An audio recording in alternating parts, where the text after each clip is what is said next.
কেমন আছো তোমরা সবাই? আশা করি সবাই খুব ভালো আছো। হ্যাপি নিউ ইয়ার জানাই সবাইকে। আজ আর একটা ইনফরমেশন জানিয়ে দিই তোমাদের সবার জন্য, আমি 13 কোর্স নিয়ে চলে এসেছি তোমাদেরই জন্য। যারা যারা শিখতে চাইছো তারা এই 9 তারিখের মধ্যে স্লট বুক করে নাও, এবং ইন ডিটেলস আমি জানাবো ক্যারো কি তার বিশ্লেষণ সব কিছু জানাবো, এবং তার জন্য কি করতে হবে যারা যারা ইন্টারেস্টেড তারা কিন্তু আমার সঙ্গে যোগাযোগ করে নিও। কারণ আমি কিন্তু 9 তারিখের পর আবার কবে কি করব সেটা আমি তো এই মুহূর্তে বলতে পারছি না। তো যারা ইন্টারেস্টেড অবশ্যই জানো, যারা স্পিরিচুয়ালিটিকে ভালোবাসো, যারা ট্যারোকে ভালোবাসো, যারা অকাল্ট ফিল্ডকে ভালোবাসো তারা যোগাযোগ করো অবশ্যই। এবং যারা মনে করছো আমি ট্যারো কি সেই ব্যাপারে জানবো দিদির কাছে, অবশ্যই কিন্তু কন্ট্যাক্ট করো। ওকে, তো চলো সবাইকে আজকে হ্যাপি নিউ ইয়ার উইশ করে আজকে দেখে নিই যারা নো কন্ট্যাক্ট রিলেশনশিপে রয়েছে বর্তমানে তাদের সঙ্গে কি পার্টনারের কোনোদিনও কন্ট্যাক্ট হবে, পার্টনার কি কোনোদিনও তাকে নিজে থেকে কমিউনিকেট করবে, সেটাই আজকের একটা টপিক হচ্ছে।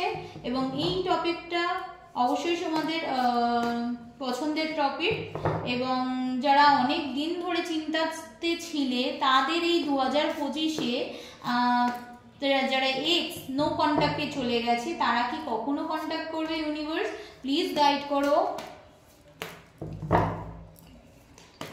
ডিভাইন ইউনিভার্স প্লিজ গাইড করো। যারা নো কন্ট্যাক্ট জোনে চলে গেছে তাদের সঙ্গে কি পার্টনারের কমিউনিকেট হবে?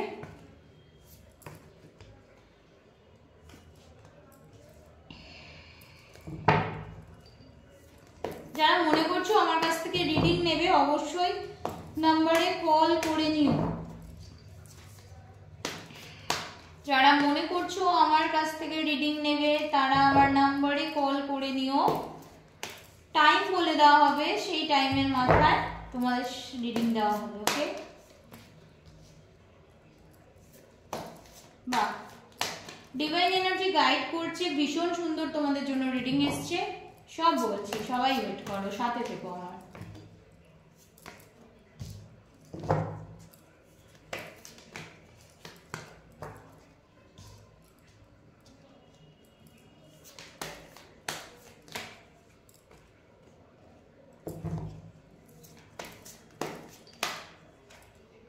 ওকে,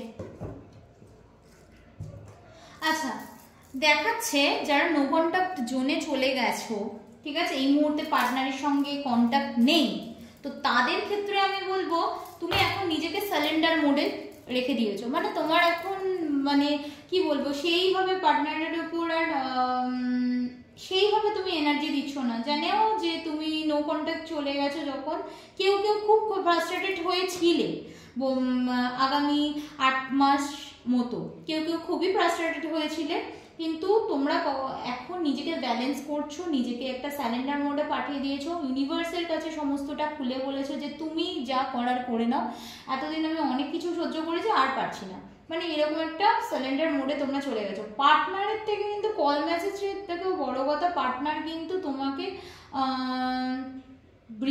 মানে ফ্যামিলি ইমাজিন করছে বর্তমানে। তোমাদের সঙ্গে কথা হোক বা না হোক, পার্টনারের এনার্জি কিন্তু তোমাদের এনার্জি কিন্তু একটা ফিল হবে, যেটা হচ্ছে কখনো কখনো তোমাদের পার্টনারের ইমোশনসের এনার্জি একটা ফিল হবে। মানে পার্টনার চিন্তা করছে, ডিপ থিঙ্কিংয়ে চিন্তা করছে তোমাদের কথা, এবং কখনো কখনো এতটাই চিন্তিত সে ইম্যাজিনেশ করে ফেলছে, ঠিক আছে, ইমাজিনেট করে ফেলছে তোমাদের, সেই হেভি এনার্জিও তোমরা ফিল করতে পারবে। যাদের সাথে সাথে এই ঘটনা ঘটেছে অবশ্যই কিন্তু জানিও, ঠিক আছে। কারো দেখতে পাচ্ছি পার্টনারের কি বলবো 1 বছর, কারো ক্ষেত্রে আমি বলবো যারা নো কন্ট্যাক্ট জোনে চলে গেছো, কারো ক্ষেত্রে পার্টনার কিন্তু ম্যারিড দেখাচ্ছে, ঠিক আছে। কারো ক্ষেত্রে কিন্তু পার্টনারের মানে তোমরা জবে থেকে নো কন্ট্যাক্ট জোনে ছিলে, মানে ওই 8 থেকে 1 বছরের মধ্যে পার্টনারের কিন্তু অন্য জায়গায় বিয়ে হয়ে গেছিল, বাট বিয়ে হয়ে যাওয়াতেও সে কিন্তু তোমার প্রতি হাইলি অ্যাট্রাক্টেড হয়ে আছে। মানে কখনো কখনো তোমার অস্তিত্বকে সে বুঝতে পারে, মিস করে তোমাকে। যদি বলো এরকম কোনো এনার্জি হয় কিনা, আমি বলবো ইয়েস হয়। কারণ ডিভাইন এনার্জি এমনই একটা এনার্জি, ডিভাইন ডিভাইন কি বলবো, তোমাদের লাইফে যে তোমাদের কখন মানে পাস্ট লাইফ বা ধরো তোমাদের সঙ্গে সোল কানেকশনস আছে, তারা কিন্তু অবশ্যই বুঝতে পারে যে ডিভাইন এনার্জিটা কি এবং সেটা কিভাবে আমাদের সোল পারপাসের সঙ্গে যুক্ত আছে, তাই না? তো আমি এখানে দেখতে পাচ্ছি তোমাদের যে সেই এনার্জিটা তোমরা ফিল করতে পারো এবং তোমাদের ঊর্জা এই মুহূর্তে তোমরা একটা ট্রান্সফরমেশনে চলে এসেছো, মানে তোমরা আগে যা ছিলে, ঠিক আছে, সেই জায়গাটা এই মুহূর্তে এখন আর নেই।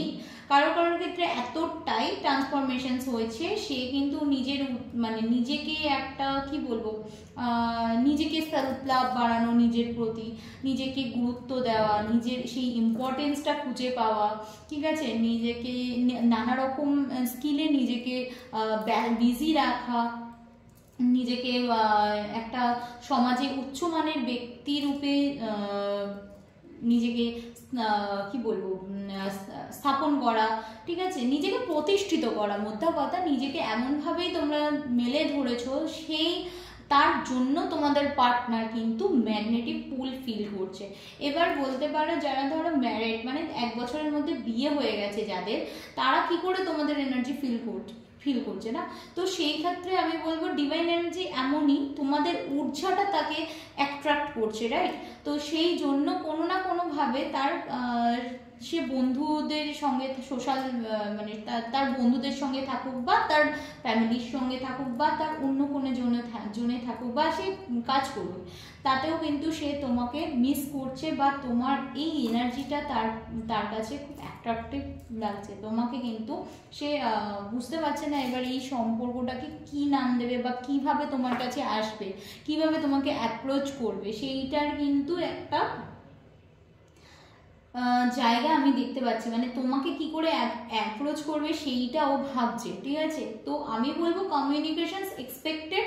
তো তোমরা এতদিন ধরে যে পরিস্থিতিতে ছিলে, এতদিন ধরে যে কষ্টটা পেয়েছো, তার একটা পরিণতি, তার একটা জায়গা কিন্তু আমি দেখতে পাচ্ছি, ঠিক আছে? পাস্টে কিন্তু তোমাদের পার্টনার প্রচুর অ্যাগ্রেসিভ, প্রচুর ডমিনেটিং একজন ছিল, বাট এই মোমেন্টে তোমাদের পার্টনার অনেকটা সেন্সিটিভ, ইমোশনাল হয়ে উঠেছে। এটা তোমাদের মধ্যে কেউ কেউ ভীষণভাবে লেট গো করে দিয়েছো, আবার কেউ কেউ দেখাচ্ছে একটু ইমোশনালি অ্যাটাচ মনে করছো। যদি মনে হয় যে যদি দেখো রিডিংয়ে তোমাদের পার্টনার ম্যারিড, তো সেক্ষেত্রে কিন্তু 8 মাস থেকে 1 বছরের মধ্যে ম্যারিড তার হয়েছে, বাট সে কিন্তু কি বলবো সাডেনলি ডিসিশন নিয়ে নিয়েছিল যে আমি বিয়ে করে নেবো, বাট এখানে কিন্তু তার বিবাহিত জীবনেও হ্যাপিনেস আছে, বিবাহিত জীবনটাও কিন্তু তার দেখতে পাচ্ছি খুব একটা এই মুহূর্তে খারাপ নয়, ভালো, কিন্তু তবুও সে না তোমাকে মিস করছে, ঠিক আছে, তোমার এনার্জিটাকে মিস করছে, তোমার ঊর্জাটাকে মিস করছে, ওকে? আচ্ছা, নেক্সট হচ্ছে তোমার সঙ্গে সে সেলিব্রেশন চাই, ঠিক আছে, যে পুরনো পার্টনার, পাস্টের পার্টনার কিন্তু তোমার সঙ্গে এই শেষ সেলিব্রেশন চায়, সাডেনলি কল মেসেজ আসার চান্সেস রয়েছে। আমি বলবো এখানে 3 মান্থ এক্সপেক্টেড, ঠিক আছে, 3 মান্থের মধ্যে কল মেসেজ আসার চান্সেস রয়েছে। তো এই মুহূর্তে দেখতে পাচ্ছি তোমরা ভীষণ কাজের মধ্যে রয়েছো, ভীষণ বিজি রেখেছো, কেউ কেউ সোশ্যাল কাজ করছো, কেউ কেউ এনজিওর কাজ করতে পারো, কেউ কেউ ফিনান্সিয়ালের এরকম কোনো কাজ করছো, কেউ কেউ ইনভেস্টমেন্টের কিছু কাজ করতে পারো, কেউ কেউ এখানে মেন দেখতে পাচ্ছি লিকুইড মানি টাইপ যেই কাজগুলো, সেই কাজগুলো করো, ঠিক আছে, করছো এই মুহূর্তে। আচ্ছা, এই মুহূর্তে সাডেনলি পার্টনারের কল মেসেজ আসবে যদি বলি, তাহলে আমি বলবো 3 মান্থের মধ্যে আসছে এবং পার্টনার কিন্তু নিজে এসে ধরা দেবে। আর যারা দেখতে পাচ্ছি যে নো কন্ট্যাক্ট জোনে ছিল, পার্টনারের সাথে কথা হচ্ছে না, বিয়ে ফিয়ে হয়নি, তোমারও বিয়ে হয়নি, পার্টনারও বিয়ে হয়নি, তাদের ক্ষেত্রে কিন্তু এই সম্পর্কটা বিয়েতে পরিণত হবে, কারণ এই সম্পর্ক দেখতে পাচ্ছি সেই পার্টনার তোমাকে লাইক কি বলবো, তোমাকে নিয়ে তার যে সংসার হচ্ছে বা তোমার তোমাকে তোমাকে কি বলবো, একজন প্রেগনেন্ট মহিলা মনে করে, ঠিক আছে। এবার তোমাকে কিন্তু সেই ঊর্জাটাও বা তোমার সেই তোমার প্রতি তার অ্যাট্রাকশন, তোমার প্রতি একটা ম্যাগনেটিক পুল তার কিন্তু ফিল হয়, ঠিক আছে। এখানে কিন্তু বলবো যে পার্টনার তোমাদের অতীতে চলে গেছিলো সে আসছে, হতে পারে সে নানা রকম কমিউনিকেশন করেছে, নানা রকম লোকের সঙ্গে মিশেছে, নানা রকম রিলেশনে গেছে, হতে পারে মাল্টিপল রিলেশনে গেছে, কিন্তু সেই পার্টনার তোমার ওই ঊর্জাটাকে খুঁজে কোনোদিনই পায়নি সেখানে, তাই জন্যেই কিন্তু সে নিজের ভুল বুঝতে পেরে ফেরত আসতে চলেছে, এবং এই সম্পর্ক কিন্তু একটা লং লাস্টিং সম্পর্কে যাওয়ার প্রবণতা দেখতে পাচ্ছি। তো এই ছিল আজকে নো কন্টাক্ট রিলেশনশিপের রিডিং। কেমন লাগলো ভিউয়ার্স অবশ্যই জানিও, আশা করি তোমাদের অনেক ভালো লাগবে। Thank you so much.